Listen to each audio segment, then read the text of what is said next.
I think it was George Bernard Shaw who said, we are wise not by the recollection of the past, but by the responsibility for the future. And I think it's very apt of the situation that Ireland has found itself in the last number of years. It is, of course, important to reflect on the past as well, to understand what went wrong so that we can reshape our future. And I think anyone looking at the topic of the importance of corporate responsibility in the way we conduct our business, you would have to see that Ireland has good reason to learn and to value corporate social responsibility. There's no doubt that mistakes were made at very high levels in governance in this country, which brought an extraordinary crisis to our door. And that crisis has endured.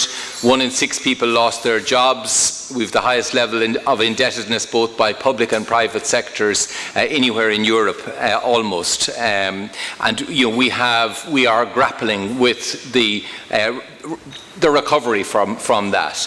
And I suppose what is upsetting, reflecting on what went wrong, was that as things went wrong, many saw it as too appalling to face the reality of what was happening. And there was a head in the sand attitude in some sections of governance, and I think that's we have to learn that for the future the importance of the ethic and the standards of decision making is absolutely vital.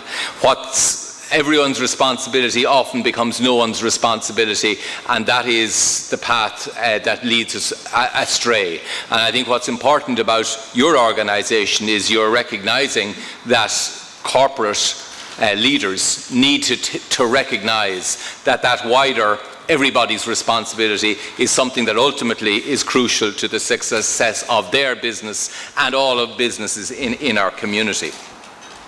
And I suppose as we grapple with this crisis at the moment, I think it's important that corporate leadership see its ability to assist in this very difficult transition that we're going through.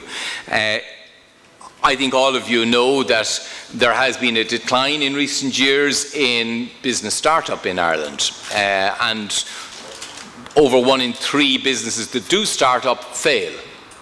And I think corporate leaders do have a responsibility and a role, and a very practical role, in helping our fledgling businesses to succeed, and indeed in helping more of them to get started.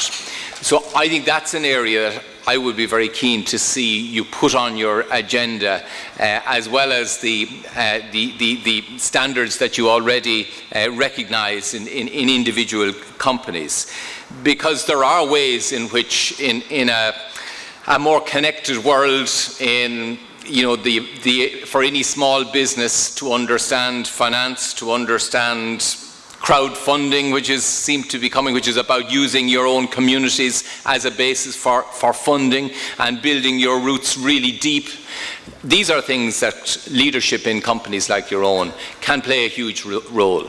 Another area which clearly is one that must be high on the agenda of businesses looking at their role in corporate responsibility in Ireland of 2013 is the very high number of people who have been excluded by the crisis.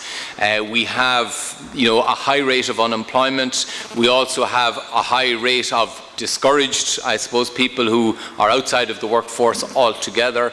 There is a lot of talent out there that has been displaced, and we risk losing it. I think government can go so far, and we have gone a considerable distance to create training programs with on-the-job and off-the-job, to create work experience programs, to create subsidies for people who are long-term unemployed, for employers to take them on. But those schemes won't breathe life back into many parts of our community unless corporate leaders recognise that they have a role in creating space for training, even if they're not going to recruit them themselves. I mean, we now look, and all of us look to Germany, I suppose, as the great model of industrial success. What has made them strong over many years has been their tradition of investing, companies investing and committing to apprenticeships, traineeships as a long-term part of their their commitment to the growth and success of their business. We don't have that level of tradition in Ireland, but I think at this time of crisis we need to look to see, can we build a new tradition, post-crisis tradition, of companies recognising and sectors recognising that the pipeline of skill, of work experience is crucial. And I think Germany has seen the benefit of having that chain within their system, that they have been particularly resilient in times of difficulty, as we've seen in the last number of years. But there's also another reason why I think corporate social responsibility is really important as we grapple with our problems, and that is government, even in good times, can't reach a lot of the challenges that we face. Indeed, in my experience in politics, the most intractable problems that a government faces are ones that are poorly equipped for being resolved from Merrion Street, from the centre. Whether it be the problems of addiction, the problems of mental illness, the problems of marginalisation, the problems of, people disaffected from the education system. All of these problems are not ones that can be designed and remedied from some bastion in the middle of the city. The only way that these issues ultimately get resolved is through communities having the strength to support those who are affected by these various problems at community level.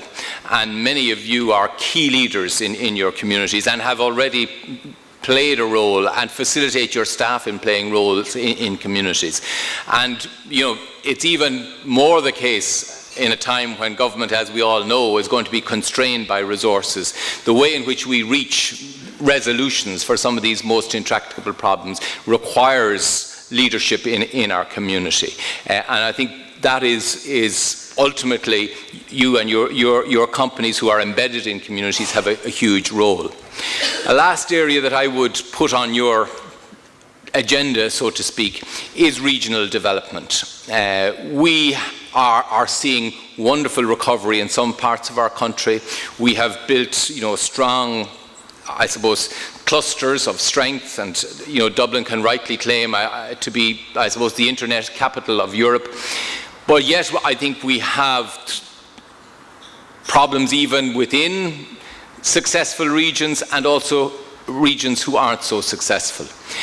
I think if you look across all expertise and analysis of what makes regions successful, by and large, government has a role, but the core role is about leadership. It's about a small number of people who are committed to make the region in which they have their business, the community within which they have their business, a success, who will step out and say, we're going to look at our strengths, build a stronger competitive advantage for our community, and bring people with us to do that. That is the key ingredient in you look at any regional evaluation, and that's what comes out as the top issue. So I think it's an area, again, where the responsibility taken by corporate leaders, who are the natural poles to which people will flock in any strategy. That is really important. And we've seen it in successful regions. We've seen it recently. I was down in Limerick, as some of you who follow politics might know, at the weekend. And it was very interesting to listen to Dennis Brosnan speak about how he worked to force change within Limerick. It took him 5 years to get the structures right, to start to see local authority structures change, to start to see people working together, to get new thinking happening, to get people to take responsibility for their own area. But now Limerick is a city that has huge opportunities. It's on the cusp, I think, of really great opportunities, because it has had that sort of leadership, not just from people sitting in Merrion Street, or from the IDA, which is another favourite, I suppose, person or institution that people turn to when they're facing regional problems. IDA can't create miracles, but I think leadership, building on competitive strength, understanding competitive strength, and having corporates who are willing to put their shoulder to the wheel. So there, I suppose, a few thoughts that I would say about the response or the challenges that we face and how good corporate leadership can play a responsible role in addressing them. But I suppose within any business, and it's the same within my business, which is, I suppose, trying to run a department with the help of agencies, many of whom I see here today, and indeed one of whom, the NSAI, is actually at the heart of your own work. But the key to the success of any organization is being able to harness the human ingenuity that you have the privilege to have working with you. And I think people will only be motivated, and I only heard the end of Mike Barry's speech there, but people will only be motivated to give of their ingenuity if they feel they're working in an organization that values them, that has a real purpose, that believes in the responsibility it has towards wider community. That's what motivates people to get involved, being part of a greater challenge. And I think that's at the heart of what your organization is about, to recognize that, yes, the bottom line is important. In a quarter's time, we'll have to report on it. But if you want a long-term sustainable business, it's the health of that human capital and its ability to drive your organization is ultimately what will determine success. And that in turn requires you to have responsible relationship with other stakeholders, responsible approaches to the environment you work in, the community you live in. Those are ultimately what drive people to be motivated. And I think it's important in any organization, what's measured is what gets done. And I think it's really important that in seeking to achieve a mark of distinction in corporate social responsibility, that you have gone the route of identifying how it's done and how it's delivered, and you have the National Standards Authority of Ireland coming in to help audit that. But I think there's always the extra thing that's not measured, and I think we have learned, I suppose, to return to the original theme, we have learned that sometimes you can be measuring everything and it all seems hunky-dory, but there's something missing. And similarly, it's not just what's measured. You have to create the space, I think, within an organization for the people who will stand out and do something different and look for something different. And I think that's what was interesting about listening to Mike Barry.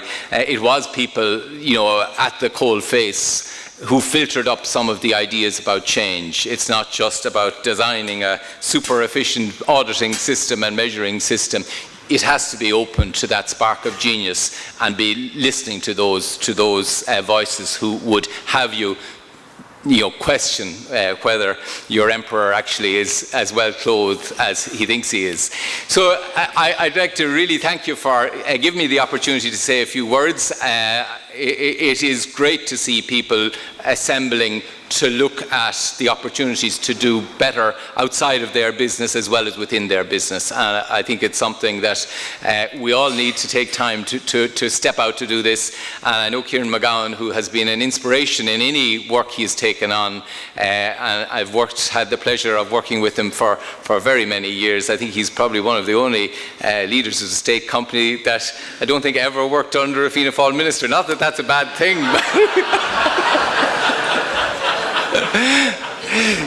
But Kieran is a great guy, and you're very lucky to have him assisting and motivating you to this work. So can I thank you and look forward to hearing who has been successful this year in achieving the mark. And I know that you have an alumni of people now who are reaching excellence in this field, and I hope that you can harness that alumni to motivate so many other people to travel the same route. Thanks very much.